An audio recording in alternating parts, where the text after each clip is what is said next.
Agora já foi. Tá bom, vamos lá. Tá bem. Tudo bom, Eduardo? Seja bem-vindo. Agora com o áudio ligado. Tudo bom? Boa noite, como vai? Boa noite, tudo bem? Tudo jóia. Bom, então vamos começar e como a gente está gravando, né? Quem chegar depois pode assistir e também os que não puderam estar presentes vão poder assistir. Estamos aqui muito felizes em tê-los todos aqui, em especial o Daniel Moura, que é CEO da Pixforce, investida da Venture, para mais essa edição do que nós estamos chamando de Venture Deep Talks, né? Uma brincadeira com Deep Techs, né? E com conversa. A ideia desse evento aqui é uma troca, né? Que faz parte da trilha de qualificação dos empreendedores que estão participando do Tecnova 3 com a gente, dentro de uma ideia de peer-to-peer learning, né? Então, uma troca de ideias com quem já passou por isso, né? Nesse momento, a gente está fazendo isso.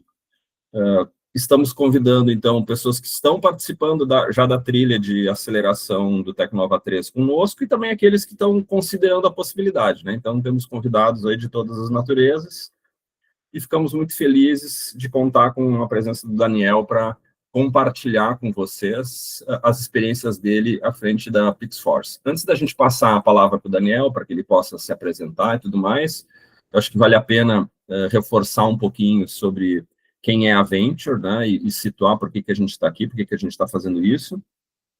A Venture é uma aceleradora de startups, aceleradora e investidora de startups. Agora, em janeiro, daqui a um pouquinho mais de um mês, a gente faz 13 anos de vida. Vamos completar o ano, provavelmente, com 104 investimentos, tem 102 investimentos feitos e tem 2 para anunciar, um que já está bem no finalzinho para ser anunciado e outro que deve ser assinado agora, talvez antes do Natal, então estamos entusiasmados com esses investimentos do ano, vão ser 5 investimentos esse ano. Mas com essa, vamos assim, com essa experiência de investimento em startups, acabamos sendo convidados para rodar alguns programas de aceleração, principalmente pelo Sebrae, que nos levou a desenvolver nossa metodologia de aceleração para grupos e individualmente, né, em todos os sentidos. Depois, trabalhar com Corporate Venture. Hoje, a gente faz o Corporate Venture de um consórcio de cooperativas do Sicredi, que chama Comunitar Sicredi. E também fazemos o Corporate Venture da GS1 Brasil, que é a gestora dos códigos de barras no país, né, e que criou um fundo de venture com a nossa ajuda no ano passado, e que é o investimento que a gente deve divulgar agora. Temos uma mão levantada, que deve ser divulgado agora nos próximos dias. No ano de 2023, então, nós nos credenciamos em 18 estados para sermos aceleradora credenciada do Tecnova, e no final de 2024 e início desse ano, 2025, começamos a prospecção, né, dos negócios Tecnova. Já estamos com um pouco mais de 20 negócios que estão sendo acelerados por nós através do Tecnova. Alguns deles vão estar aqui com a gente hoje, e temos espaço para mais alguns, e por isso que convidamos algumas pessoas para participar dessa atividade hoje, né, Daniel? Para poder compartilhar um pouco da tua experiência. Então é isso, vamos começar. Daniel, eu queria que tu falasse um pouco sobre ti, né? Como é que foi a tua trajetória até se tornar o CEO da Pixforce, né? Eu acho que esse caso é um caso bem interessante, né? Tem uma caminhada longa, a gente se conhece dessa época, né? De antes da Pixforce, né? E depois teve essa coincidência da gente acabar investindo na Pixforce. Então, fala um pouquinho para nós dessa trajetória e depois eu vou seguindo aqui com as perguntas que eu preparei para ti, que a gente já compartilhou, já tem uma ideia, vamos caminhando ao redor disso. Obrigado aí, Carlos, todos estão participando, prazer estar aqui e um prazer contar da nossa história, né, a história da Pixforce, algo que eu tenho muita satisfação, muita alegria sempre em falar. Uhum. Eu sou engenheiro ambiental de formação, e eu sempre gostei muito sempre tive uma veia empreendedora desde criança, então sempre me meti em vender coisa, pensar em negócio desde pequeno, assim, E aí a vida é muito interessante, porque ela vai nos levando, às vezes, por caminhos que a gente não imagina, né? Eu fui estudar em Minas Gerais, em Viçosa, na Universidade Federal de Viçosa, e, e aí eu tive uma ideia de, talvez inspirado por familiares, por meu tio, que era professor, eu pensei assim, pô, você é acadêmico, né? Você seguir a carreira acadêmica. Então, me formei, aí durante a graduação, eu fui para os Estados Unidos, fiz um intercâmbio. Isso aí foi antes daquele programa lá da Dilma, né? Que teve um monte de gente para fora. Isso aí foi antes até, era um outro programa da CAPES, Fulbright. E aí eu voltei, e como eu tinha essa visão de ir para a carreira acadêmica, apesar de ser empreendedor, né? Então, quando a gente é jovem, às vezes a gente não sabe bem, nem se conhece bem, né? Então, a gente vai seguindo o rumo.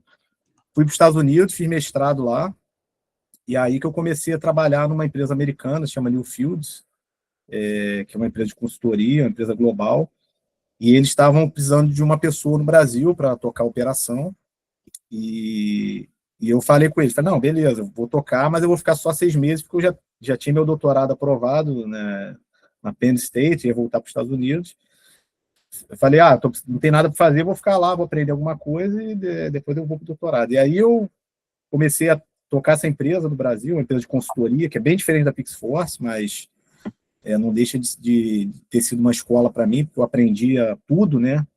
Então, eu não sabia nada, não sabia como contratar uma pessoa, não sabia como avaliar uma pessoa, não sabia como revisar um contrato, avaliar um balanço, não sabia nada, né? Porque na faculdade, a gente sai da faculdade achando que a gente está pronto, né? E hoje eu falo com as pessoas que estão na Pixforce que a faculdade te habilita a começar a aprender, né? Essa é a verdade. E eu me apaixonei assim, por estar à frente de uma empresa, de liderar uma empresa, gostei muito. Essa empresa que só tinha eu, e tinha 2 sócios nos Estados Unidos. Quando eu saí, já estava com mais de 50 pessoas. E aí é lá que eu conheci o Carlos, né? A gente trabalhou junto por um período, foi muito legal, e o Carlos sempre foi um cara, assim, muito inspirador, né? Que eu sempre vi, assim, como um modelo. Falei, pô, esse cara aqui tem que colar com ele. Ele e o Ronsoni, né? O Ronsoni também. Sim. Que o Ronsoni que nos apresentou, né? Porque o Ronsoni estava fazendo o trabalho lá na Newfields e que acabou me chamando. Eu fui mentor do Daniel lá na Newfields. Tive o prazer aí de conhecer o Daniel nessas circunstâncias. Inclusive, eu estava com o Ronsoni 2 semanas atrás, que ele organizou um evento de energia. Sim. Com as empresas brasileiras, a Light, Eletrobras e as empresas também de Moçambique. Foi muito legal. E eu falei da Pixforce, o pessoal achou muito legal. E aí, pô, tive essa longa trajetória, e aí no meio desse período todo eu conheci o Renato, que é o meu cofundador, né? E quando eu conheci o Renato foi legal, assim, porque foi uma sinergia imediata. O Renato, ele é primo de um dos sócios da minha antiga empresa, então foi através de um contato em comum que eu conheci ele. E desde que o Renato também é super empreendedor, né? Já fundou várias empresas de mineração, listou a empresa já na Bolsa de Toronto, um cara, pô, muito, muito bom de negócio. E eu também, assim como vi o Carlos e admirava, vi o Renato também e falava, pô, cara, eu quero trabalhar com esse cara, o cara é muito bom. E aí a gente começou a trocar ideias sobre ideias de empresa e tudo mais. E aí, tanto na minha área quanto na área dele, a gente começou a perceber um movimento interessante. Isso aí em 2014. A gente começou a ver uma grande oportunidade para analisar imagens. Então, nessa época, os satélites estavam se popularizando, os drones, celular também, né? Todo mundo com uma câmera de alta resolução no bolso. E a gente começou a ver que analisar a imagem era muito cara e ia só aumentar isso, ia crescer exponencialmente. E aí a gente falou, pô, vamos montar algo para atuar nesse setor, né? A gente não tinha ideia do que ia virar Pixforce, tá? Então, isso também é uma coisa interessante. Quando a gente monta uma empresa, né, a gente tem que estar pronto para sempre estar atualizando as ideias, né, pivotando, a gente usa muito esse termo, né, pivotar, mudar. Então, a gente tinha uma ideia ali inicial, por isso que é Pixforce, né, porque a gente tinha essa visão já que a imagem ela é feita de várias unidades menores, que a menor unidade é o pixel, né, que são quadradinhos, né? Então, cada quadradinho tem muita informação que muitas vezes é perdida, né? Porque só a gente pensar no nosso celular hoje, quantas fotos a gente tira, vai lá para Google Fotos ou para a cloud da Apple e a gente esquece, né? Então, isso é o padrão hoje, né? As imagens têm muita informação que a gente muitas vezes não captura, né? Não usa isso para nada. E a indústria, isso é muito comum, né? Um dado importante, né? 80% dos dados que são analisados pelo cérebro humano são dados visuais, 80%. Então, por isso a visão computacional, que é o que a gente trabalha, é tão importante, né? Porque tudo que a gente faz, a gente está usando nossos olhos para alguma coisa. E, obviamente, a indústria é a mesma coisa, né? Porque a indústria é feita por humanos. Então, toda a indústria tem muita gente inspecionando todo tipo de coisa, desde documentos a pessoas em campo, a processos, a máquinas. Então, é muita oportunidade de trabalhar nesse setor. Então, a gente criou ali em 2015 essa ideia, né? Vamos montar uma empresa, de fato. Em 2016, a gente abriu o CNPJ e eu ainda estava na minha empresa antiga, o Renato também. Então, começou como aquele side business, né? Que também é uma coisa que tem muitos casos que acontece isso, né? Você pode entrar de cabeça na empresa ou você pode esperar a empresa maturar um pouco. A gente decidiu esperar um pouco. Os primeiros investidores foram nós dois, né? A gente colocou nosso próprio dinheiro, nosso tempo, horas vagas ali, e contratamos uma equipe e em 3 meses a gente conseguiu o primeiro contrato com a Fibria, que hoje é a Suzano. E aí a coisa começou, né? Ali a gente começou, temos um contrato, temos que atender, e aí... Deu certo. Deu certo, foi até rápido o primeiro contrato. Mas ainda é algo muito longe do que é a Pixforce hoje, né? Foi uma ideia bem incipiente. Sim.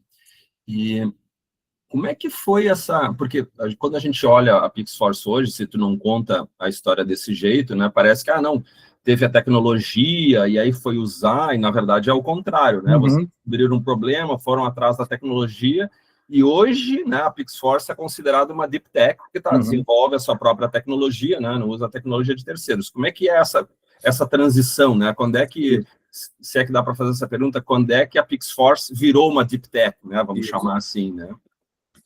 Ótimo. A gente sempre, desde a concepção, nós fundamos uma empresa de software, né? Então, a gente tinha uma equipe forte de programadores e essa questão do setor que a gente foi, né? A gente queria um setor que fosse industrial, que tivesse uma dor grande e que entendesse o que a gente estava fazendo. O setor florestal, de papel e celulose, é um setor bem interessante, porque ele se assemelha bem com o agro, mas ele é um setor que o pessoal tem cabeça de indústria, né, de fábrica, né?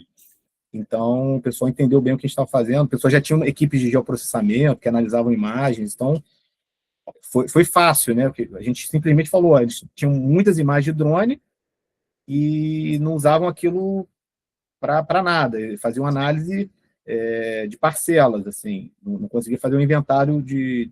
Basicamente, eles queriam fazer um inventário de florestal, quantas mudas foram plantadas. E era o Brasil inteiro, eram milhares e milhares de hectares.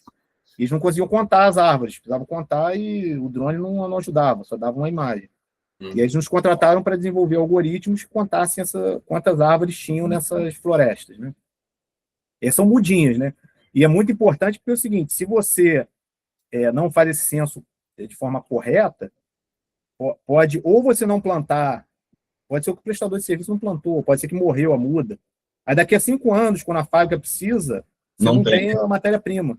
Tem um buraco no meio da floresta então é dinheiro que está perdido. Então, essa é uma prática da indústria, só que a indústria fazia isso como? As pessoas iam a campo contar a árvore. Até hoje tem empresas que fazem assim. Faziam uma contagem por amostra. E aí a Fibria teve essa ideia, não, vamos contar tudo. Só que perceberam que o drone não resolvia, entendeu? Precisava ter software. E aí a gente começou a mobilizar no início. Eu não tenho nenhum problema em falar isso, eu tenho muito orgulho. Nosso software não funcionava bem, então a gente tinha uma tropa de pessoas que contavam na mão, a gente tinha mais de 30 pessoas que ficavam clicando, muda, era pontinhos, né? E isso foi um insumo para o nosso software ser desenvolvido, né? Então, E foi um caos assim no início, né? Que a gente tinha que entregar e a coisa não funcionava tão bem, e a gente teve que botar as pessoas para fazer essa contagem manual.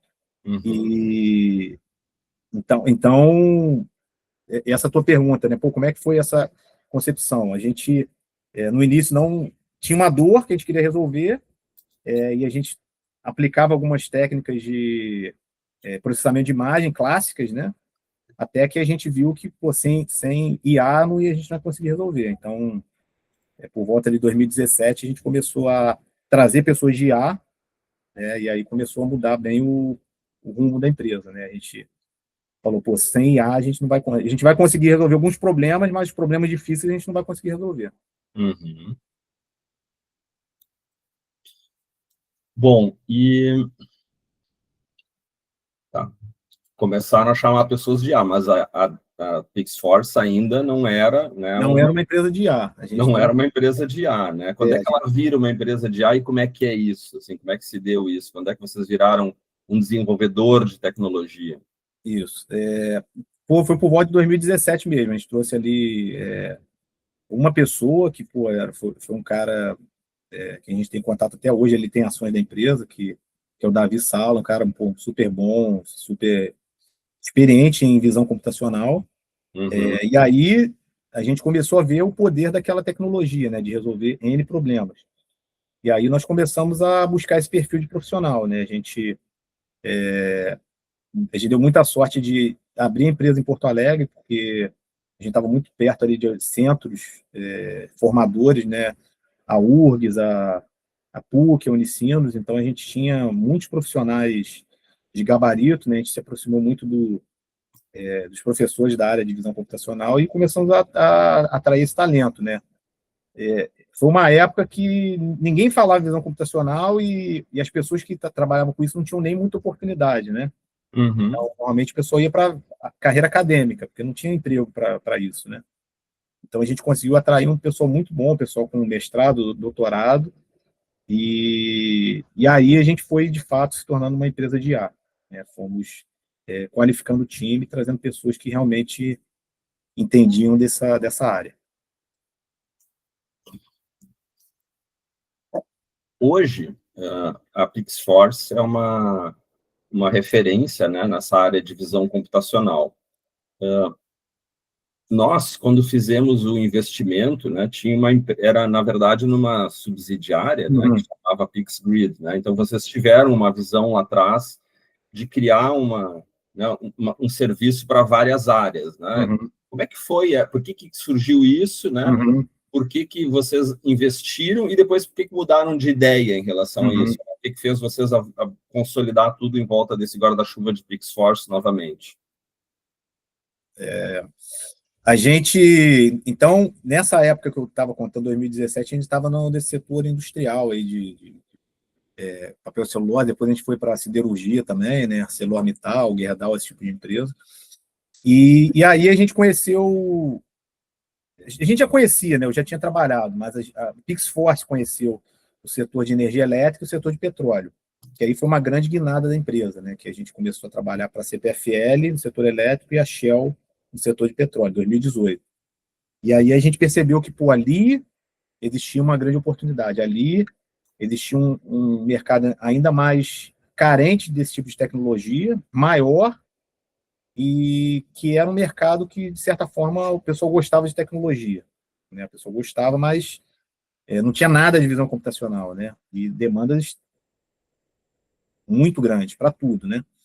E, aí, e como a gente tinha uma tecnologia, né? Então, 2018 a gente, 2019 a gente já estava uma tecnologia muito forte de visão computacional, muitos datasets, muitos algoritmos, a gente ao longo nesse período, a gente já tinha mais de 50 clientes, né, que já tinham rodado algo, né, uma POC, um piloto. Então, a gente viu que o que a gente fazia se aplicava a muitos setores. E aí, tem um lado bom e ruim, né? O lado bom é que você tem uma tecnologia que se aplica a muitos setores, excelente, você tem muita oportunidade, mas o ruim é que você começa a perder foco. Você começa, pô, vou atender hospital, vou atender siderurgia, vou atender mineração, vou atender... E cada um desses setores eles têm uma feira, uma conferência específica, as pessoas conhecem pessoas específicas, eles têm terminologias específicas, têm grupos de WhatsApp específicos.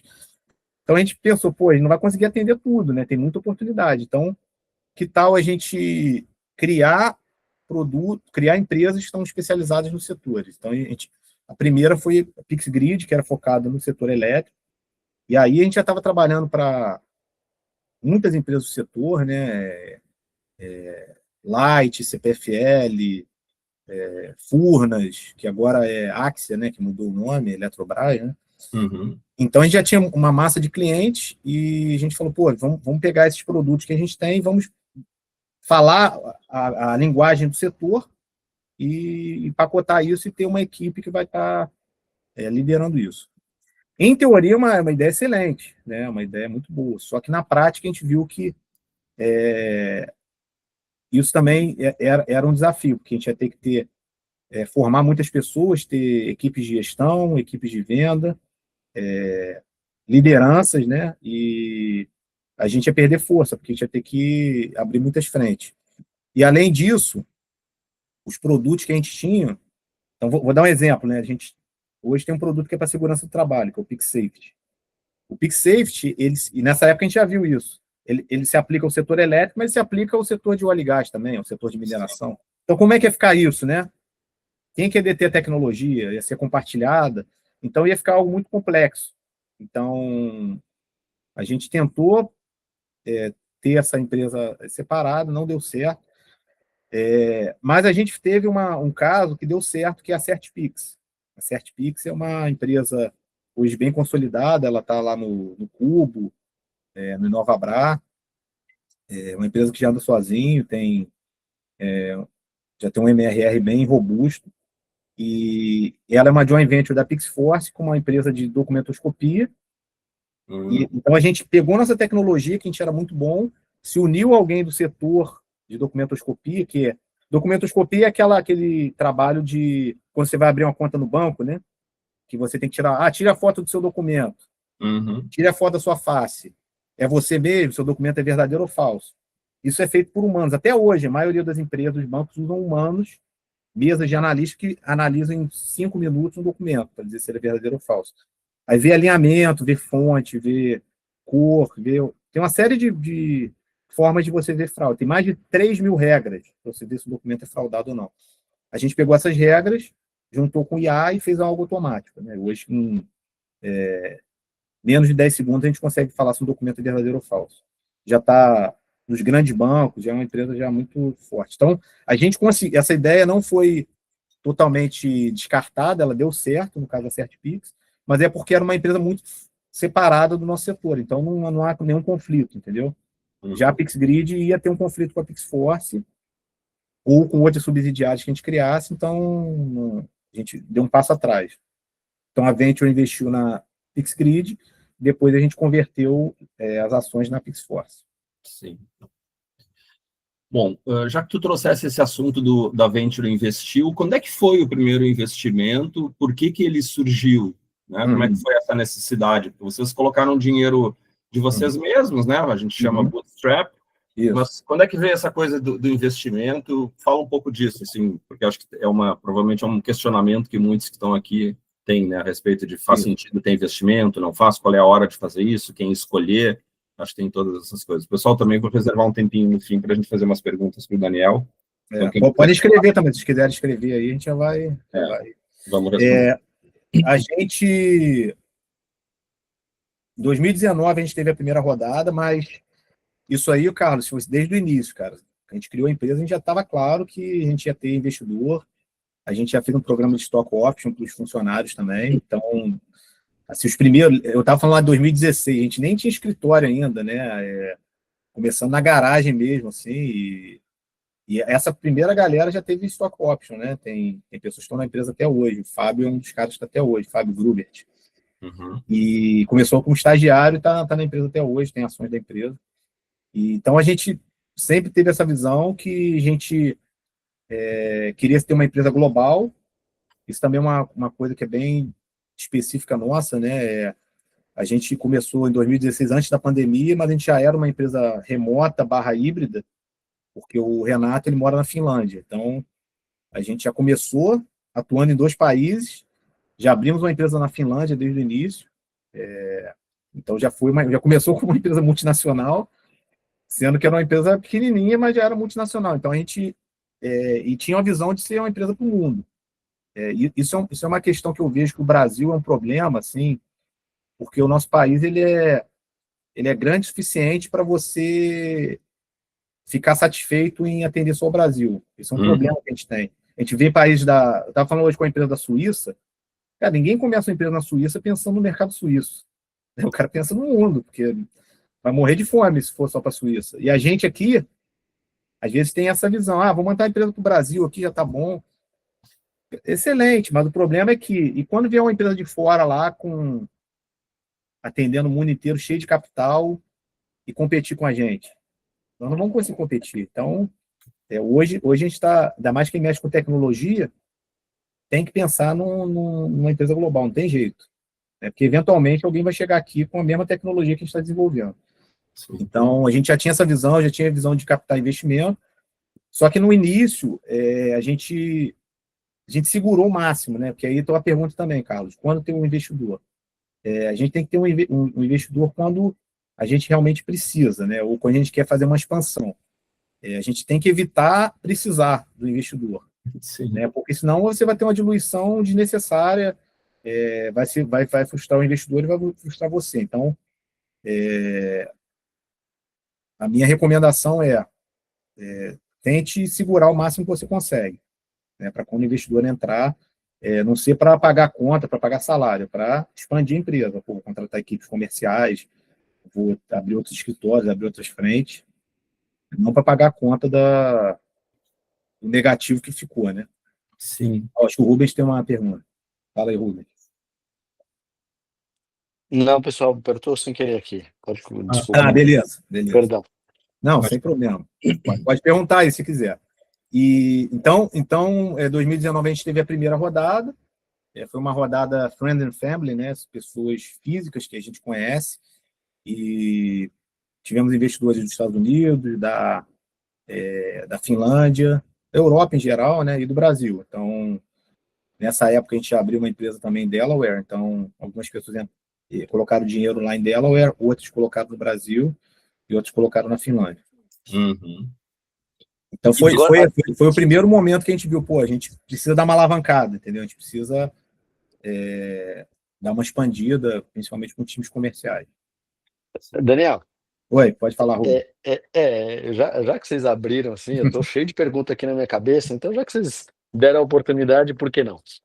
Meu amigo, eu trabalhei no setor de utilities, né, energia, e vocês falam com uma facilidade de entrar nessas empresas. Como é que vocês entraram numa CPFL? Já foi minha cliente a CPFL, burocrático pra caramba, cheio de processos, e vocês falam com uma facilidade. Eu tenho uma B2B também, né, de indústria, e eu queria entender que mágica vocês fizeram para entrar com tanta facilidade em 50 clientes, assim, em tão pouco tempo, 3 meses o primeiro contrato. Conta essa mágica pra gente, pelo amor de Deus, cara. Não foi tanto tempo assim, tá, Rubens? Ano que vem a gente vai fazer 10 anos, cara. Então, não, mas pelo papo aqui aí, parece que foi rápido. Mas foi 3 meses o primeiro cliente. Não, eu tô há um ano da, aqui, esse peguei da fibra, 5 clientes só. Esse da fibra, cara, realmente foi algo bem diferente mesmo, né? Eu conheci uma pessoa na fibra que me apresentou pro cara e eu, por sorte, a vida era a gente o cara. sorte também. Era o cara que tava com aquele monte de imagem de drone que eu falei, né? Então ele contratou uma empresa de drone, estava levantando milhares de hectares e ninguém conseguia contar. Então ele estava com um problema na mão, entendeu? Não para ele, para a reputação dele. Ele estava gastando uma fortuna e não estava adiantando nada. Então eu cheguei e falei para ele, cara, a gente pode automatizar esse processo. Cara, foi perfeito. Foi o timing perfeito. Mas a maioria das vezes não é assim, né? A maioria das vezes você sabe bem que é difícil mesmo. Eu estou falando do petróleo, o petróleo é mais difícil ainda, né? Então, justamente, são os meus clientes, indústria pesada, mineradora, petróleo, energia, Isso, eu estou enfrentando uma burocracia assim, homérica para romper essas barreiras e É. reuniões, e conversa com um, e tem gente lá dentro que quer, mas o cara não decide. E pelo que eu vi, vocês acharam um caminho aí bem, A bem gente, interessante. essa Eficaz. época, cara, essa época a gente teve uma oportunidade, que eu acho que essa oportunidade já passou, cara, que eram os programas de inovação aberta, né? Então, eu falei da CPFL e da Shell. A gente entrou por programas de inovação aberta.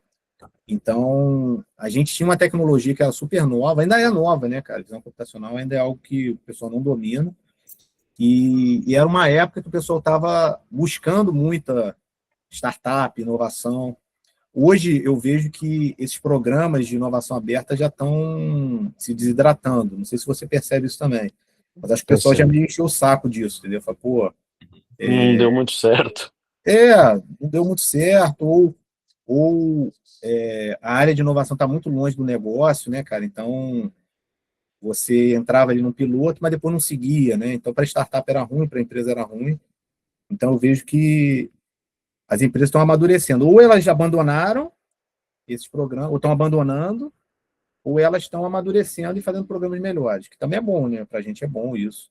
Então, por É, exemplo, vou dar o CPSI, né? Que é aquela licitação para startups para empresa uhum. pública. O CPSI é super legal, porque você faz ali uma prova de conceito, pode virar um contrato. Então, isso. CPSI é da onde? Isso é o quê? CPSI é a lei de licitações do Ministério. Compras públicas de É, sem licitação para startups, né? Abre um edital, daí seleciona a melhor solução, desenvolve a solução, contrata e depois transforma num contrato pode virar um de... serviço.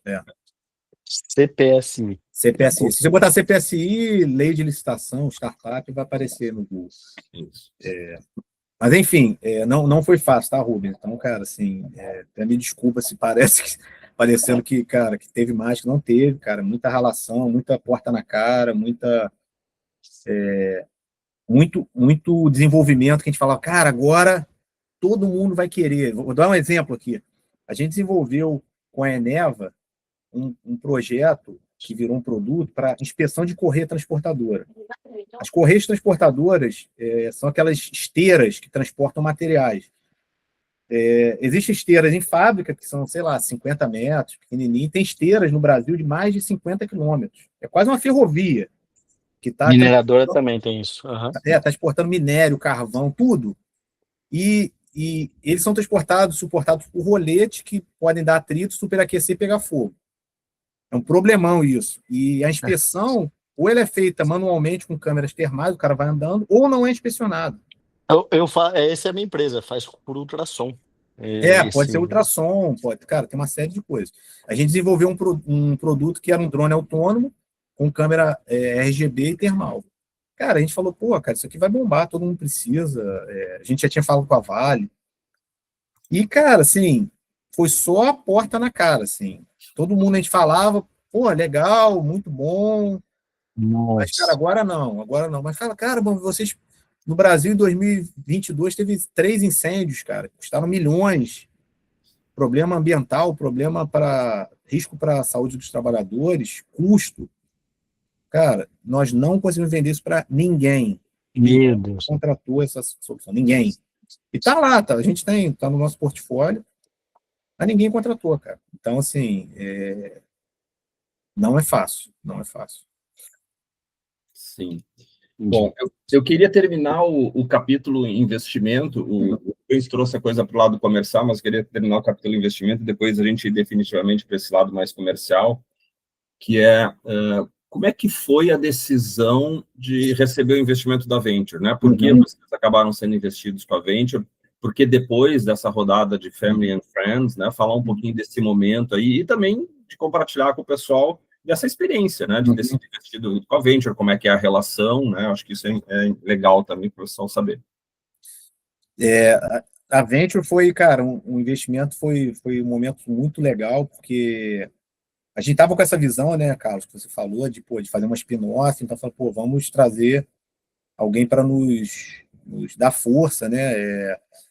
A Venture, alguns aspectos que eu acho muito interessante que vocês fazem. Primeiro, vocês entendem bem de empresas como a nossa, Deep Tech.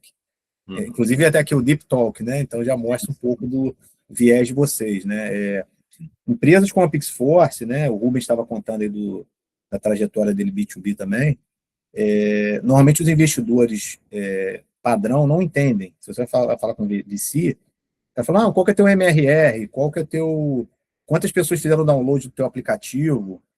E fala, não, cara, a gente não faz isso. Não é por aí. Não é por aí, entendeu? E aí não vale a pena nem você conversar, entendeu? Porque tipo uma coisa não bate, entendeu? E eu vejo que o Brasil ele é muito carente de investidoras que realmente... Aceleradoras acho que até tem, mas investidores que botam dinheiro em Deep Tech, eu acho que a gente tem muito poucos, né? Que entendem da complexidade, da dificuldade que tem, mas também da oportunidade, né? Porque se é difícil, existe uma oportunidade, né? Existe uma oportunidade de você investir numa biotech, vai desenvolver algo que não existe, que vai competir com as farmacêuticas, cara, vai demorar anos, tem muita chance de dar errado, mas se der certo, vai bombar, entendeu? Então, isso acho que foi a primeira coisa, né, que bateu bem, que casou, né, porque a Venture entendia muito bem o que a gente fazia, e a Venture também acho que tem uma coisa muito legal, que são as pessoas que estão envolvidas. Então a Venture não é aquele VC que é um bolo de dinheiro, que tem uma galera que tem um mandato ali para investir e acabou. Não, tem pessoas ali que botam seu próprio dinheiro, que tem skin in the game, que tem suas conexões também, né? Assim como você, Carlos, os dois Fernandos, cara, todo mundo que interage com a gente, né? São pessoas que entendem do mercado, de diferentes mercados, e estão envolvidos. Então não é aquela coisa simplesmente de botar o dinheiro e pronto. Não, abrir portas, né? Sandro, Guilherme, todo mundo, cara. É uma turma muito engajada. E outra coisa também que eu acho que é muito legal de vocês é essa flexibilidade, né? Eu estou dizendo aqui todo o nosso histórico, né? Tivemos muitos percalços, muitos, né? Então, eu contando aqui, parece que é uma história que é só coisa boa. Não, cara, tem muitas coisas ruins, inclusive essa voltada atrás, né? Pô, ia ter uma spin-off, a Venture botou dinheiro, agora não existe mais a spin-off. Se fosse outro investidor, ia dar problema, entendeu? Fala, pô, como assim? Que amadorismo é esse, né? E a Venture foi super parceira, falou, não, cara, entendo, a gente explicou os benefícios, os problemas que iam surgir com a spin-off, e a Venture viu com bons olhos, falou, não, beleza, vamos embora, vamos mudar. A gente teve um tempo, a gente demorou bastante para fazer a incorporação, porque a gente era uma empresa do Simples, e a gente tentou usar o Simples o máximo que deu, né? Porque se você traz os investidores, você perde ali a capacidade. Você vai ter que virar um SA, né, cara? E aí isso ia dar problema também, então o pessoal foi muito parceiro, não só a Venture, mas todos os investidores que eram pessoas que a gente conhecia, foram bem tranquilos, tinham um mútuo conversível, esperaram para fazer a conversão. Agora, inclusive, a gente está fazendo um movimento para converter nos Estados Unidos, então a gente vai converter todo mundo nos Estados Unidos, e a Venture sempre foi parceira e entender que, pô, existe um porquê. Às vezes você vai tomar umas decisões, vai ter um custo absurdo, entendeu? Para que eu vou ter um custo absurdo se eu posso esperar, né? Então a Venture teve isso, né? Então, e a última coisa que eu acho que talvez é o que nos aproximou mesmo, é que a gente participou de um programa do MCTI, que é o Ministério de Ciência e Tecnologia, que eles tinham um programa de conexão com investidores e com clientes. Então, a gente tinha que arrumar um investidor, como a Venture, e aí tinha recurso do MCTI, tinha cliente, pô, a gente fechou contrato com a Natura, Neoenergia, e tinha mais um, que eu não estou lembrando agora. E tinha que ter um investidor. E aí a Venture, né, eu falei com o Guilherme na época, falou, não, vamos entrar. Então, assim, foi o time perfeito, porque a gente tinha que ter um investidor brasileiro, /aceleradora, para entrar, e sim, foi aquele programa do IA ao quadrado. IA ao quadrado, E aquela coisa, uma VC tradicional não ia entrar nessa. Os caras nem entendem o que é isso, entendeu? Fomento, não sabe nada disso. Então foi muito bom. Acho que tem vários motivos aí para que são os diferenciais de vocês, né? E sem contar a proximidade na época, né? Eu sei que a Venture hoje é uma empresa nacional, mas na época a gente estava em Porto Alegre, a Venture nasceu em Porto Alegre, então foi também muito bom essa proximidade. Sim. Bom, e voltando agora, então, para os desafios comerciais, né? Talvez uma pergunta anterior aqui para a gente fazer, que estava no nosso roteiro e que eu acho que é produtiva, e vou ampliar ela um pouquinho a partir do teu relato, né? Que é a maior parte dos presentes aqui tem esse desafio, né, comercial, né? Todo mundo desenvolve tecnologia, mas a dor da maioria, né, é comercial, é o go-to-market, né? O Tecnova 3, em relação ao Tecnova 2, a grande mudança é a obrigatoriedade de contratar uma aceleradora para ajudar principalmente no go-to-market, né? A gente só não vai focar no go-to-market quando tem outros problemas que precisam ser resolvidos antes de ir para o mercado, né? A Pixforce vai completar 10 anos, né, em 2027, então 9 anos, vai completar em 26, já está aí com 8 anos. Como é que é esse desafio de transformar a tecnologia de ponta em produtos escaláveis e comercialmente viáveis, né? Porque tu foi falando um pouquinho, mas tu ainda não nos contou onde é que está acertando mais, o que está dando certo, né? Quais são as experiências que tu pode compartilhar com o pessoal que está começando a olhar para isso, ou que já está olhando e ainda não encontrou solução? Ótimo. Não foi um caminho fácil, foi um caminho longo. Eu sei que cada um tem sua história, né? Tem empresas que rapidamente chegam naquele product market fit. Sim. Para a gente foi uma coisa longa, porque eu vejo assim que os próprios clientes, a tecnologia não estava tão madura, os clientes também não estavam maduros e a gente também não estava maduro. Não vou botar só a culpa nos outros, a gente também teve culpa nossa. Então, eu contei da Correia Transportadora. A gente pensou, pô, isso aqui vai ser um produtaço, assim, cara. Pô, vai bombar. E não bombou. Contando disso com entusiasmo. O Renato tem... Isso. Eu já perdi o entusiasmo antes do Renato. O Renato até hoje, se ele te falar, tu vai querer contratar a Correia Transportadora, porque ele é super empolgado. Sim. Eu já já caí na real rápido, assim. Mas por a gente ter atuação em vários mercados e muito interesse e muitas oportunidades de pilotos e provas de conceito, isso acabou sendo bom, porque abriu portas, né? O Rubens está falando, pô, conseguiu contato com muitos clientes, sim, mas a gente patinou muito na produtização, né? Então, a gente tinha coisas diferentes, aplicações diferentes, inspeções diferentes, sempre o mesmo core tecnológico, então isso foi uma coisa boa, porque a gente nunca perdeu o nosso DNA, que era desenvolver soluções de inspeção industrial usando visão computacional. Sempre foi isso, tudo que a gente fez foi isso. Mas a gente tinha diferentes aplicações, e isso requer diferente dataset, né? Então, um dataset não vai resolver o outro problema. Mas a gente conseguiu, ao longo desse tempo, desenvolver um core tecnológico, uma plataforma que une tudo isso, né? Então, a gente conseguiu avançar e hoje, por exemplo, se tiver um entrante no mercado, ele vai ter muita dificuldade em ter o que a gente tem hoje, né? A nossa experiência e a nossa plataforma. Não estou falando que não vai surgir, inclusive todo dia tem empresas de visão computacional novas surgindo, né? Essa é uma área que está bombando cada vez mais. Mas a gente já tem uma trajetória e o primeiro caso assim, de algo realmente escalável a gente conseguiu foi a própria CertPix, que eu estava contando, né? Que é até interessante, foi algo fora da Pixforce, nós somos acionistas, mas nós não tocamos a operação. Então, ali foi algo que deu muito certo, né? A gente conseguiu ter um produto que grandes bancos usam e que é escalável e que tem um MRR robusto e paga as contas. Então, assim, foi o primeiro caso de sucesso. E ali a gente viu, pô, estamos no caminho certo, né? A gente só temos que encontrar aqui nossos produtos. E aí, hoje a gente tem 3 produtos que são de prateleira, né? 2 deles um pouco mais avançados e outro que ainda requer um pouco de desenvolvimento. Um é o IDEXA, que é um OCR inteligente, então ele vem dessa experiência que a gente teve com a CertPix, né? De OCR é o Optical Character Recognition, que é quando você tira uma foto de um recibinho, sabe? Você vai no restaurante, tira uma foto e a gente consegue extrair aquele dado. Qual que é o valor, se é recibo, de que é. Então, existem outras... hoje é uma commodity isso no mercado, né?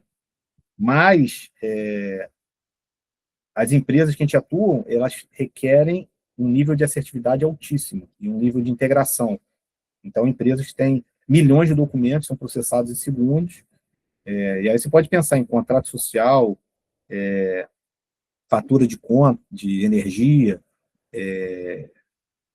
documentos de segurança do trabalho, exames médicos, recibo de... Tem um cliente que a gente está fazendo recibo de reembolso, né? A gente tem que dar reembolso para milhares de funcionários e tinha fraude no meio. Então, teve um cara lá que deu uma cama, a nota fiscal de uma cama e pediu reembolso. E a empresa deu, porque não consegue processar. E a gente achou essa fraude, entendeu? Então, assim, é algo que já... Um produto já tem 3 anos, já, também tá bem maduro e tem crescido bastante. E o segundo é o PicSafety, que hoje é o nosso carro-chefe.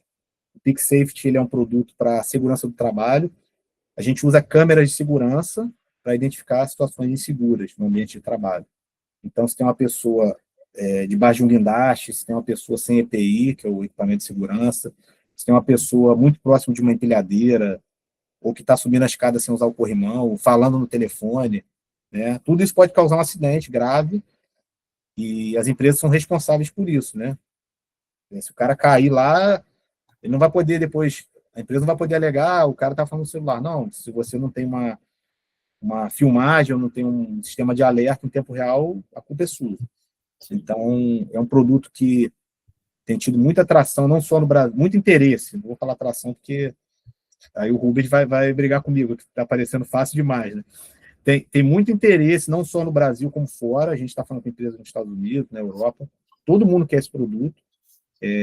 Tem problema, tem dificuldade. Imagem de pessoas, vocês sabem que tem um grande problema. Tá falando com a empresa em Portugal essa semana. O pessoal, adoramos, mas e a LGPD? Né? Esse é um problema, porque lá na Europa a galera é noiada com isso, né? A imagem de pessoas, você vai estar reconhecendo as pessoas. Eu falo, não, eu posso reconhecer ou não.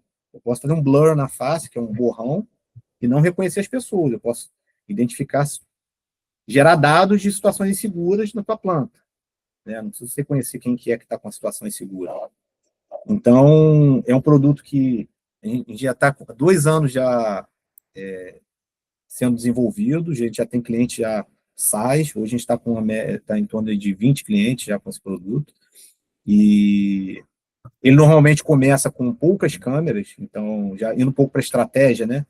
Como é que a gente vende, né? A gente tem um teste grátis, o cliente pode testar com 2 câmeras por 15 dias, e depois ele normalmente vai contratar 4, 5 câmeras, ele paga por uma mensalidade por câmera, e a nossa ideia é que escale, né? Tem empresas que têm 1.000 câmeras, 5.000 câmeras, o cara tem várias unidades espalhadas pelo mundo, então a gente ainda não teve nenhum caso de um cliente que escalou isso para o mundo inteiro, mas quando acontecer, vai ser algo grande.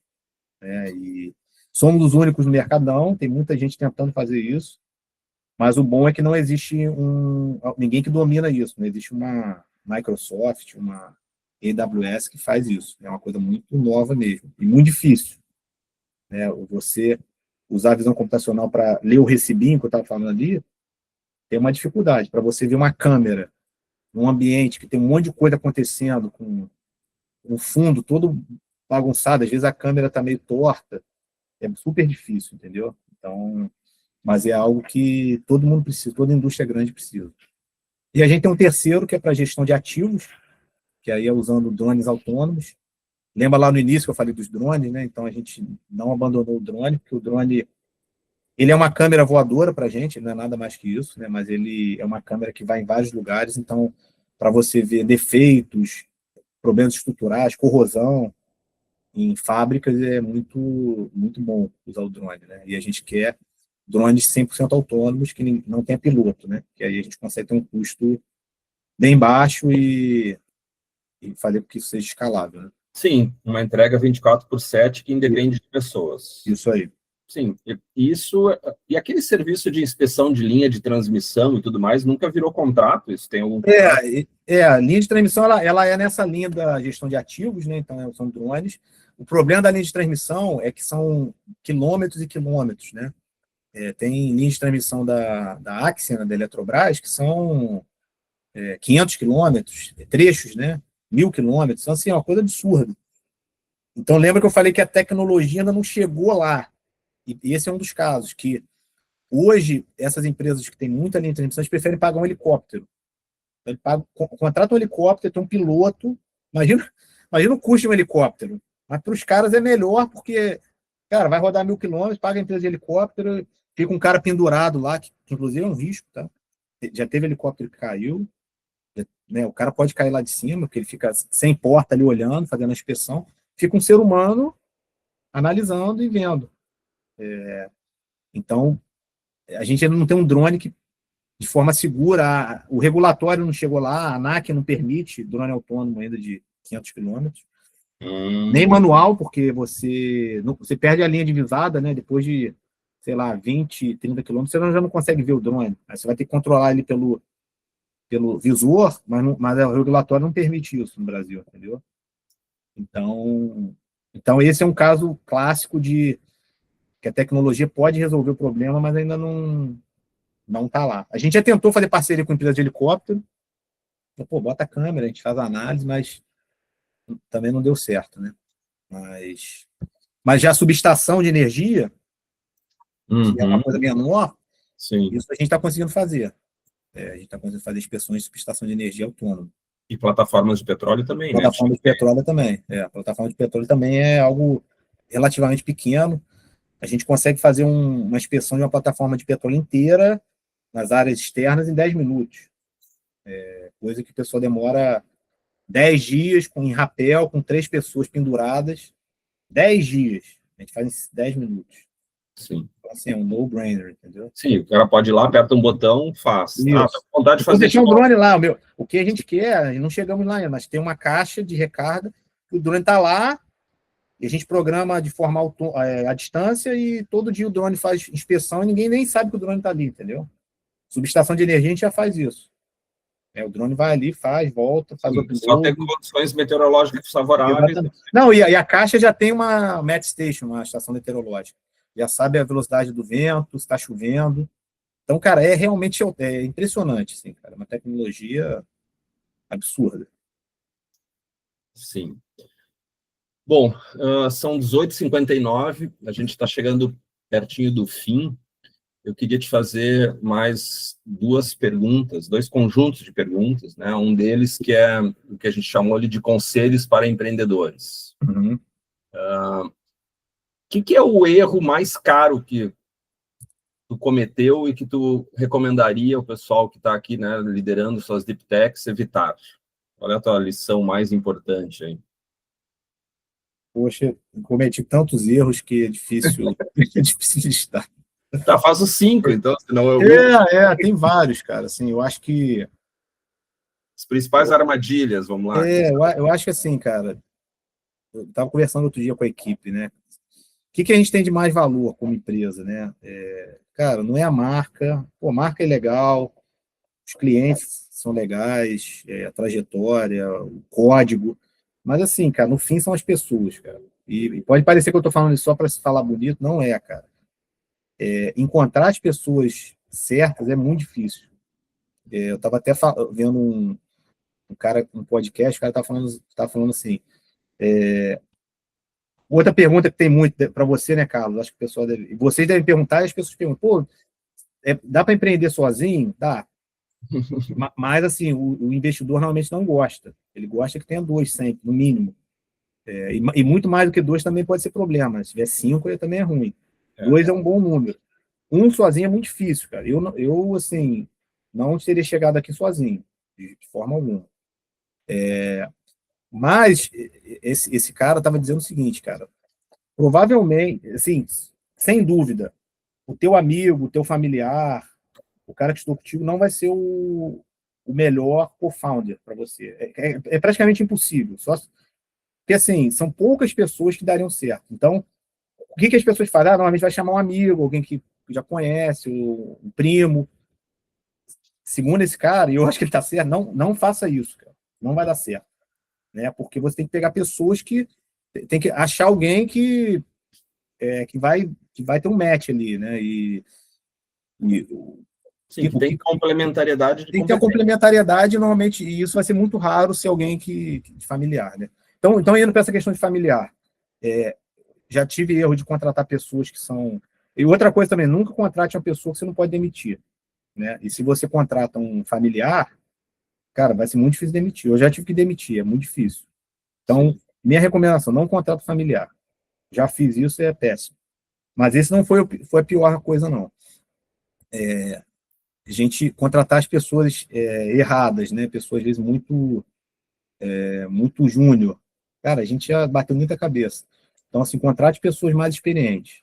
Né? Nem que um vai valer mais do que 5 inexperientes. A gente já teve um bando de gente que não conseguia fazer nada, assim, que era só número. Então, hoje nossa... E eu sei que é difícil falar, né? Hoje a gente consegue pagar uma pessoa mais cara. Lá no início não conseguia, né? Então, não é fácil também, né? A gente tem que fazer o que dá na realidade, né? Mas isso foi questões que a gente fez. Outros erros, né, cara? A gente demorou muito para focar no produto, assim, para escolher um produto, porque tinha muitas opções, muitas oportunidades. Então, dizer não, não dizer não foi um problema, né? Sempre dizer sim, pode fazer isso? Pode fazer aquilo? Pode. São coisas muito diferentes. Isso, nós perdemos tempo com isso. E até hoje é difícil a gente falar não, tá? Não estou dizendo que a gente já está super... A gente sempre dá um frio na barriga, né? Porque dizer não, cara, talvez é uma grande oportunidade, você está deixando passar. Sim, é fácil dizer não para os roletes agora, mas lá atrás era um negócio. O Eneva. Não, eu não contei a Eneva, assim, cara. A Eneva é super parceira, tá? A gente gosta muito do pessoal. A gente deu um azar muito. Eu falei da sorte, mas a gente deu azar também. Quando a gente terminou esse produto era para inspecionar o carvão que ia do porto até a termoelétrica. Porque a termoelétrica é movida a carvão, e esse carvão chega na região lá para o porto lá do Ceará. E quando a gente acabou o produto, os reservatórios de energia, de água no Brasil, das hidrelétricas, estavam cheios e todas as termoelétricas foram desligadas. E nunca mais foram ligadas. Já tem uns 5 anos. Essa termoelétrica está desligada há 5 anos, cara. Então, e aí nunca mais usou ali. E o nosso produto está pronto lá. Quando voltar, ele vai inspecionar, mas nunca teve carvão. Olha que loucura, olha que azar. Mas a vida é assim, né, cara? Então, não é sempre sorte, não. Tem muito... A gente tem que... Se a gente tem frente grande o suficiente, a gente vai ter mais casos de sorte, né? Então, se eu só tenho uma coisa, é mais difícil dar sorte, né? Então, a gente tem que ter essa visão. Eu acho que é interessante fazer um paralelo aqui, para fazer e aí eu ouvi um comentário final teu, depois a gente abrir para as perguntas, que é o começo da empresa foi uma dor e buscar uma tecnologia para fazê-la, né? E depois essa tecnologia ocupou um espaço enorme, e aí ficaram procurando, onde é que eu boto essa tecnologia? Onde é que eu boto essa tecnologia, né? Então teve essa dificuldade, né? E eu acho que essa é uma armadilha da Deep Tech, né? Assim, eu tenho uma super tecnologia na mão aqui, deu certo num lugar, mas não muito. O que eu faço com ela agora, né? Então acho que se precaver disso, né? E estar alerta em relação a isso. Não sei se tu quer comentar um pouco sobre isso. Não, exatamente. A gente tinha uma tecnologia muito aplicável, bater muita cabeça, por exemplo, no agro, né? Até hoje o pessoal fala, pô, e o agro? Cara, o agro, não. O primeiro não que a gente falou, já tem uns 5 anos, já fala, não, agro não, cara, agro não, porque é muito difícil, a cabeça dos caras é muito diferente Fala que o agro é tech, mas não é tech. Ainda não, vai ser, mas não é ainda, entendeu?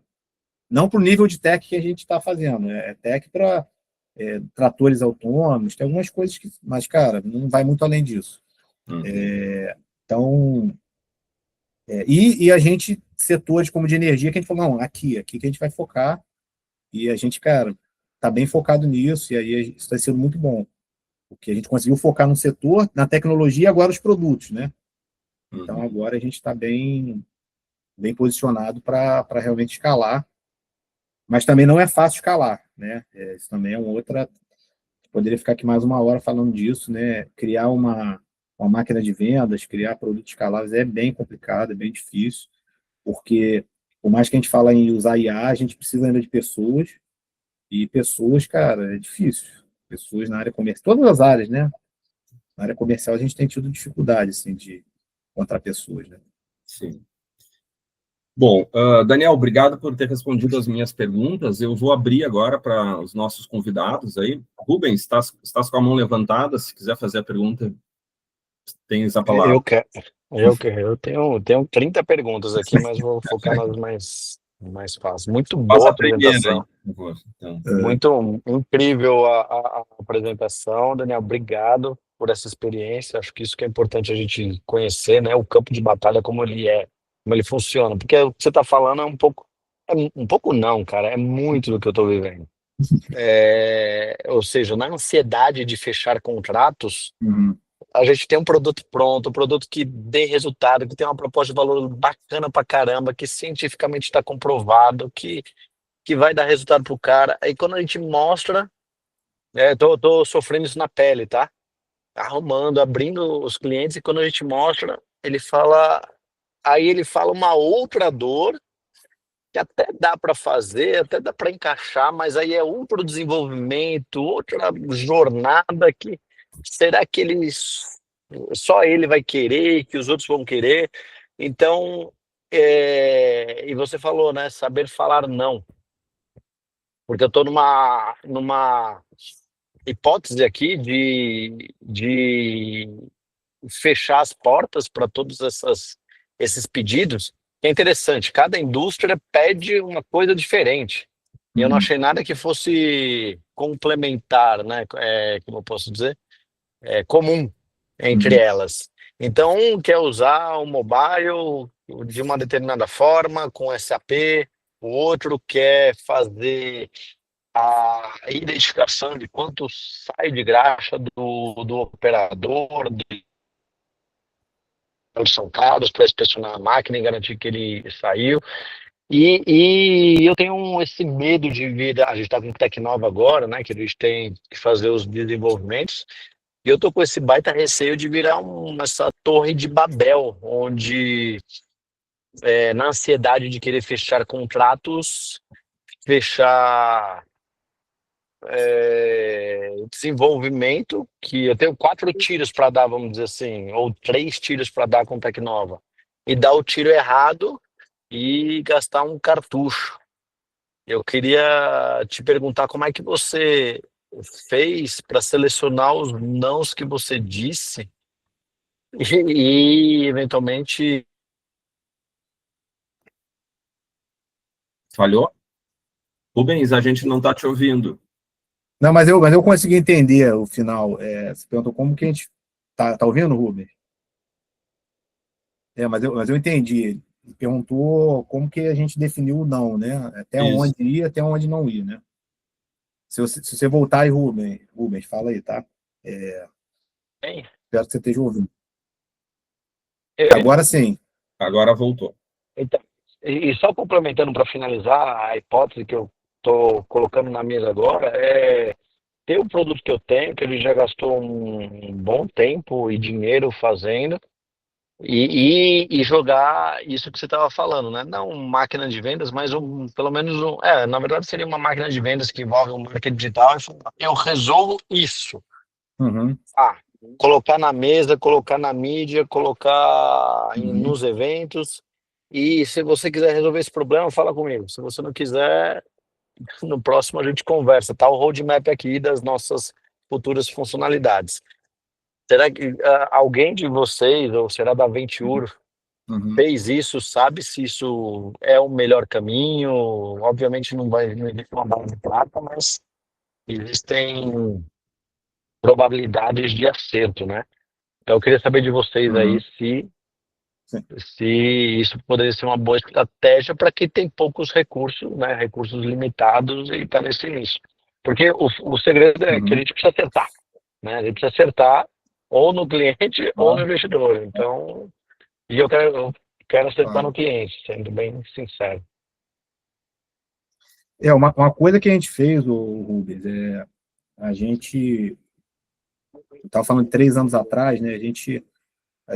A gente decidiu realmente focar em produtizar, e aí tivemos que escolher o que fazer, né?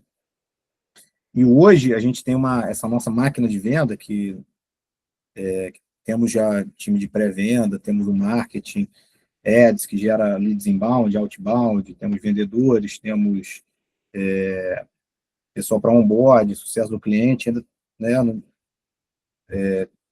já está tudo em operação, ainda em pequena escala, né, não é o time, não é um time da Salesforce, né, aí é da Pixforce ainda, mas vamos chegar lá. É, e esse time está focado em 2 produtos, sendo que um deles é 90% e o outro é 10%. Então, a gente basicamente focou em um produto. E a gente tem um outro time, que é um time que conversa sobre outras coisas. Então, a gente segregou. Para quê? Para não tirar o foco do time que está fazendo máquina de vendas. Né? Então, a gente ainda não chegou ao ponto de falar, cara, eu não vou falar com ninguém que não seja Pick Safety. Não, a gente pode falar de outros temas, mas são pessoas diferentes. E aí, uma coisa também que foi um erro lá que o Carlos perguntou, né, que a gente errou, é fazer projetos com baixa margem, entendeu? Então, hoje, cara, se eu vou fazer um projeto ou um desenvolvimento, cara, ele tem que ter margem alta. Tem que ganhar dinheiro, botar dinheiro para dentro, entendeu? E a gente, como startup, a gente erra nisso, né? O cliente quer pagar uma miséria, a gente fica sob pressão, entrega algo que não é muito bom, o cliente fica chateado e a gente não ganhou dinheiro e perdemos tempo. Né? Então, hoje, se eu puder te dar uma dica, é isso, cara. Quer fazer uma coisa nova, que é uma grande dor do mercado. Veja também se é uma grande dor, tá? Se é uma coisa, só esse cara tem essa dor. A gente não entra, não, entendeu? Tem que ser uma dor, cara, global. Se é uma dor global, cara, eu tinha a antiga empresa que eu trabalhei, que eu falei, a New Fields, o CEO falava o seguinte: quem vai pagar a conta? Alguém tem que pagar essa conta. E não pode ser a gente.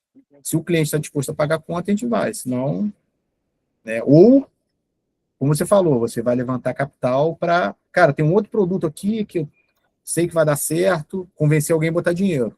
Beleza. Aí o investidor vai pagar a conta.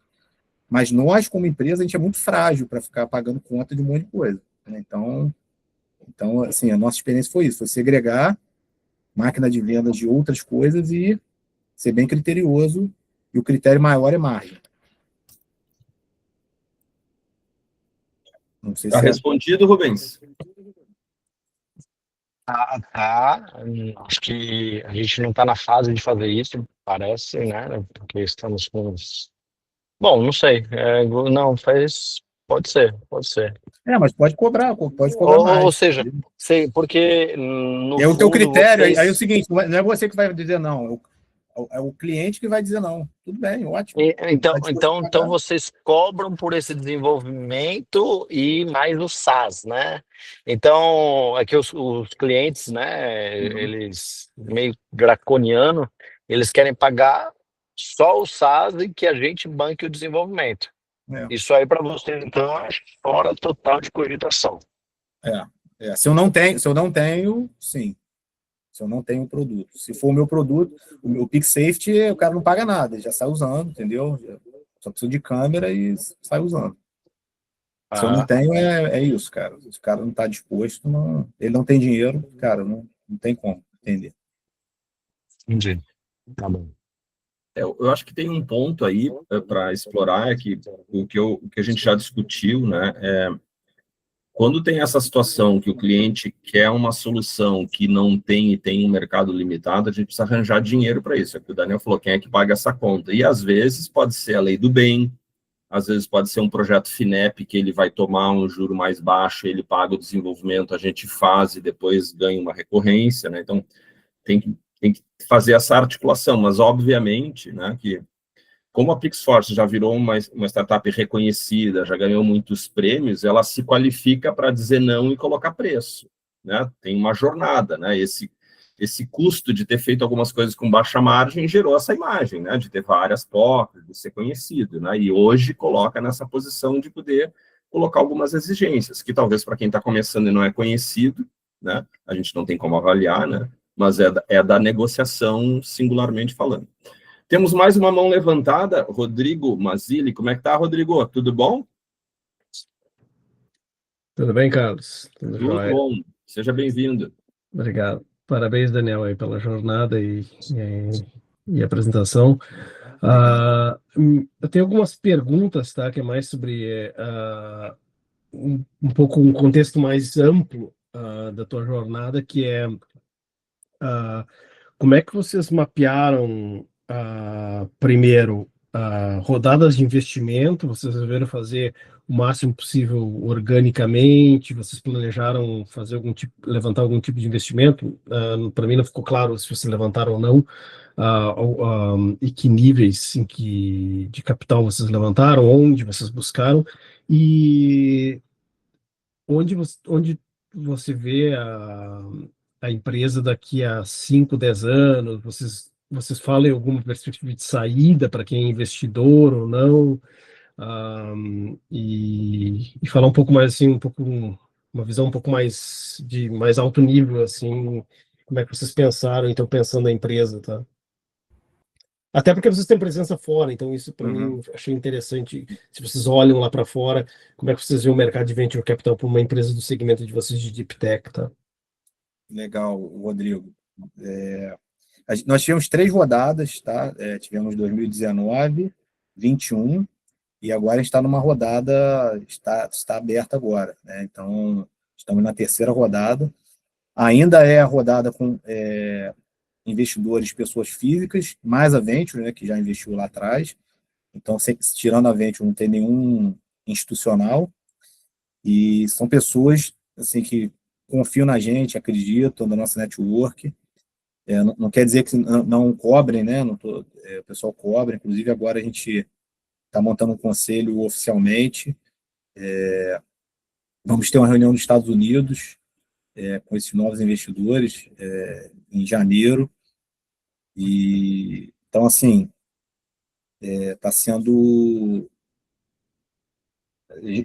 acontecendo agora o levantar capital, né? E a gente sempre foi bem prudente, né? A gente nunca levantou mais capital do que a gente precisa. Isso também é uma coisa que eu recomendo para vocês, assim, levante sempre o mínimo, não o máximo, né? Porque sempre tem aquela tentação, vou pedir mais.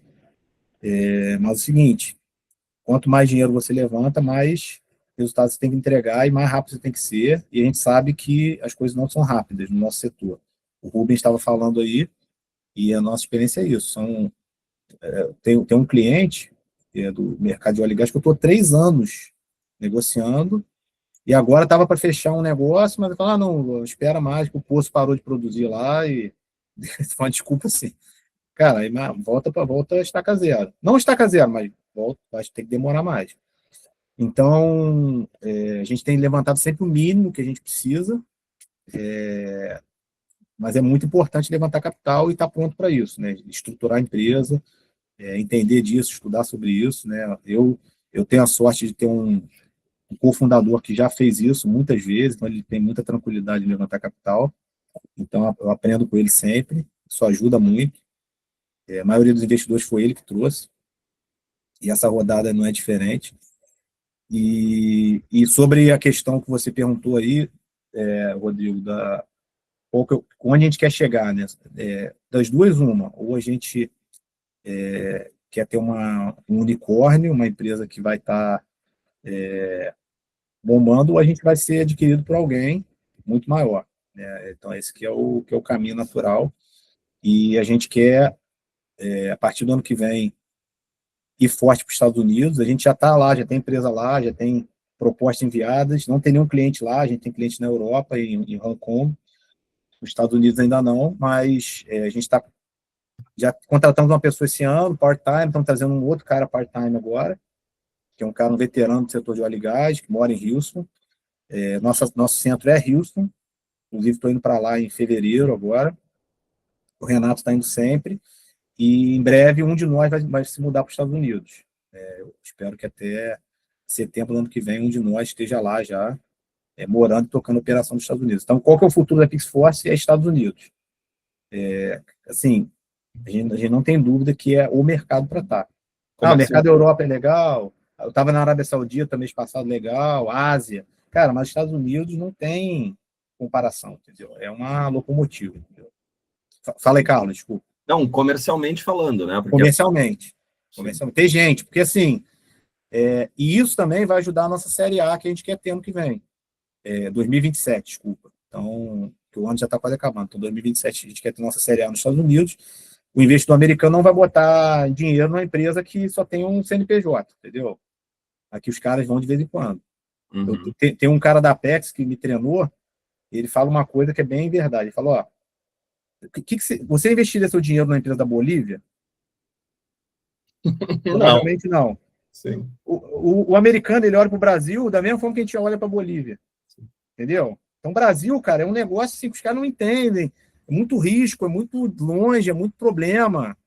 Entendeu? Então, os caras só vão botar dinheiro na gente se a gente tiver uma empresa com cara americano, com gente, com fundador lá e com cliente lá. Então, é isso que a gente quer criar. Não precisa ter muitos clientes, mas tem que ter algum cliente, entendeu? Bom, Daniel, nós tínhamos combinado até 7h15, já são 7h22, dá para fazer mais uma última pergunta antes da gente... Claro, vamos lá. Tá. Rubens, tua última pergunta aí para a gente...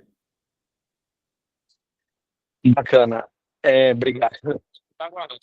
Eu queria, você comentou, alguém que tem que pagar a conta, e acho que é isso aí, e algo que eu estou estudando agora é a lei do bem. Uhum. E pelo que parece, vocês têm um pouco de experiência com isso. Tem como ter, em grandes linhas, um resumo do que a lei do bem proporciona, né? É grana do imposto que vai para a inovação. Vocês sabem quanto que é esse imposto, mais ou menos, só para a gente conseguir focar um nicho de empresas que talvez faça sentido a gente abordar com este discurso. Sim. O Rubens, eu não sou um grande especialista de lei do bem, tá? A gente fez mais projetos FINEP e projetos com os próprios clientes, tá? Afinal. FINEP é de fomento, é isso? Fomento, Tá, FINEP, vocês fizeram vários desses, então, editais. Não, FINEP não. FINEP a gente fez um, mas a gente já fez Centelha, já fez outros aí, que tem o MCTI que eu falei, o AI ao quadrado. A gente já fez alguns editais desses que tem disponíveis aí. A lei do bem tem duas formas de você usar. A própria empresa usar, então, nós somos lucro real, não sei se a sua empresa é lucro real. Se você é lucro real, você é lucro real? Não. Tá, então você não pode usar a lei do bem para você. Nós somos lucro real, nós podemos usar a lei do bem. Só que para você usar a lei do bem, você tem que ter lucro. E a nossa empresa não tem lucro. E a nossa empresa não tem lucro porque a gente não quer ter lucro mesmo. A gente quer queimar a gente quer estar no break-even para a gente crescer. A gente não quer ficar tirando dinheiro. Tá? Então, a gente não tem lucro, então é bom que a gente não tenha tributação, mas se tiver lucro, você pode usar a lei do bem. E nesse caso, meu e seu, que a gente não pode usar a lei do bem para a gente tem que ir atrás de um grande cliente que tenha dinheiro que possa aplicar em projetos de P&D. Então, você tem o Rota 2030, que é outro, né, também, que você pode usar, que é lá do Senai. O problema que eu vejo da lei do bem, cara, é que você tem que vender da mesma forma que uma venda, entendeu? Porque você tem que convencer o cliente a pegar esse dinheiro e usar para isso. Talvez é mais fácil, porque assim, é um budget que ele tem ali, mas assim, os grandes clientes, cara, eles já estão usando, então não é... Já estão usando. Não, o grande cliente já usam, cara. Então, assim, não é aquela coisa, não é um dinheiro, não é um dinheiro que está na mesa, assim, de bobeira, entendeu? É o que eu vejo. É essa a dúvida, né? Porque se a gente pegar Vale do Rio Doce, Petrobras, Braskem, eles já usam. Mas e aqueles que não são tão grandes? A proposta seria com esse discurso: olha, tem isso aqui para você, tenho essa proposta de valor, e melhor de tudo, você nem vai pagar isso aí. Será que isso cola? Por isso que eu queria saber quanto por cento, mais ou Sim. menos, seria do lucro, do faturamento da empresa, para a gente até ver. Não é Então, do faturamento, não é do faturamento, é do é do imposto de lucro. renda. Não, do imposto de renda. Então você tira uma fatia do imposto de renda e o imposto que ele paga, ele pode usar esse dinheiro, tá? Como eu falei, cara, não sou grande especialista, mas uma empresa média tem um valor considerável, que seja lucro real. Então, eu acho que é uma boa ideia, tá, Rubens? Eu já pensei nisso, já tentei mapear, já tentei me associar a consultores que trabalham com lei do bem, para ver se eles não sugeriam a PixForce, mas assim, eu nunca consegui isso, tá? Nunca consegui. Mas eu não acho que é uma má ideia, não, tá? Mas enfim, é uma venda qualquer, eu acho. Você tem ideia só qual é o percentual do imposto de renda que daria para migrar para a lei do bem? Vamos supor, se ele paga 1 milhão de imposto. Não sei se você sabe, cara. Acho que é 30%, cara. Pô, bastante, hein, cara? Não sei. É que não é uma conta muito simples. Não é qualquer coisa que entra lá. Tá? É bem complexo, assim, tem algumas despesas. A lei do bem é uma oportunidade interessante, né? A gente até está pensando em fazer um workshop sobre lei do bem com o pessoal do Tecnova, mas ela é uma questão assim que tu usa, recolhe os recibos, faz uma prestação de contas e no exercício seguinte vai ser aprovado ou não. Então tem algumas empresas que evitam fazer por conta do risco, e tem algumas empresas que só fazem com o fornecedor que já sabe como fazer e que minimiza o risco de ter alguma glosa e ter que pagar a conta, né? Não poder deduzir do imposto de renda a ser abatido. Tem essa dificuldade, né? Não é uma coisa tão simples de ser usada. Mas acho que é uma abordagem que dá para tentar, né? Mas tem que ir com alguém junto que entenda de como funciona. Um consultor, né? Eu recomendo a galera que trabalha com isso, é consultor disso. Senão vai ser doloroso. Vai ser bem doloroso. O preço do aprendizado vai demorar 1, 2 anos aí de erros para aprender. Não vale a pena. Não. Eu acho que assim, vale a pena porque pensando no longo prazo, mas não é uma solução de curto prazo. Né? Não é no instalar de dedos. Bom, gente... mas assim, Carlos, mas eu acho que é importante, assim, a gente já usou bastante fomento e eu sou pró-fomento, tá? Eu acho muito bom. Tem que usar, tem que usar. Que você ganha tempo, eu lembro dos erros, né? Cometeu um monte de erros. Se não fosse fomento, a gente tinha acabado. Então, fomento nos deu fôlego. Sim. Você tem mais margem para errar. Então, acho... nós temos todo mundo que está aqui, né? Tecnova é fomento, né? Estão captando aí 400, 500, 600, 700 mil, depende do estado, né? E tem alguns que a gente sabe que já captaram mais recursos, outras linhas FINEP, então tem que estar atento para isso. A gente também quer fazer algumas discussões a respeito disso, novas oportunidades. Acho que é um tema super importante, né?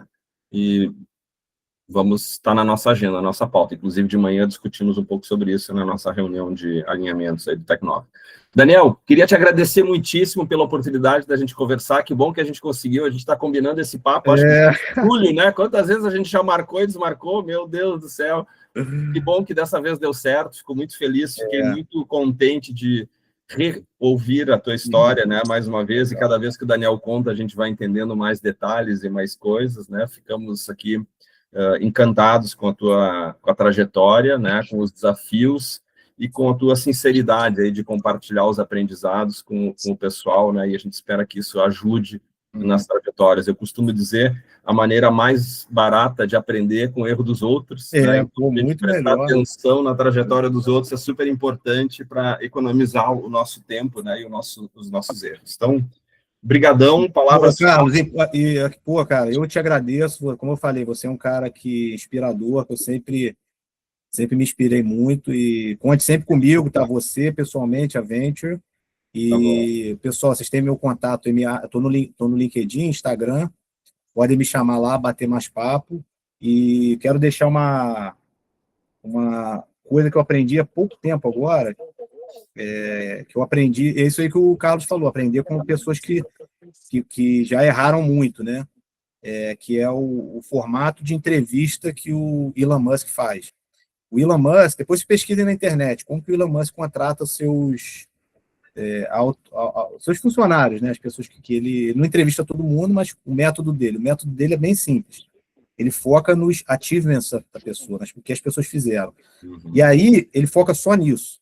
Ele não, cara, fica discutindo formação, currículo, você já passou, alguém já viu já lá atrás. E ele foca nessa coisa, fala, cara, me fala uma coisa que você fez. Ah, eu consegui fazer uma grande venda. Ah, eu fiz eu fui atleta de vôlei do meu estado e fui campeão. E aí ele vai naquilo, vai perguntando, pô, mas como é que você fez? Você pensou em desistir? Quanto tempo você ficou nisso? Quais foram as dificuldades? E ele foca só em uma coisa, porque ele quer saber quem a pessoa é de verdade. E uma coisa que eu vejo, assim, de falhas que eu já fiz muitas vezes, é fazer entrevistas perguntando coisa idiota, entendeu? Ah, onde você se formou? Já está no papel, cara, só ler o currículo, não precisa perguntar essas coisas, entendeu? E eu faço essas perguntas bobas. Então, esse método dele é muito legal, eu quero aplicar ainda, não estou aplicando muito, mas tenho certeza que isso é muito importante, focar em uma coisa só. Focar no que não está escrito, né? No que não está escrito, exatamente. No que a gente tem que descobrir. Porque, assim, a gente precisa de pessoas, cara, que estão na nossa tocada, entendeu? A maioria das pessoas não estão na nossa tocada de startup. O cara tem que trabalhar numa empresa pública, num órgão público. Tem que achar as pessoas que têm o nosso perfil de empreendedor. Então, isso é dificílimo. Tá joia. Daniel, querido, prazer te ver, muito obrigado. Valeu. Mais um bom Natal, boas festas aí para a família, que passem todos bem. E quando vier para Porto Alegre, dá um toque aí que a gente toma um café. Tá bom. Se eu for, eu te aviso, tá? Por favor. Tá bom, vai ser um prazer. Um grande abraço. Gente. Até mais. Até mais. Um abraço, tchau, tchau.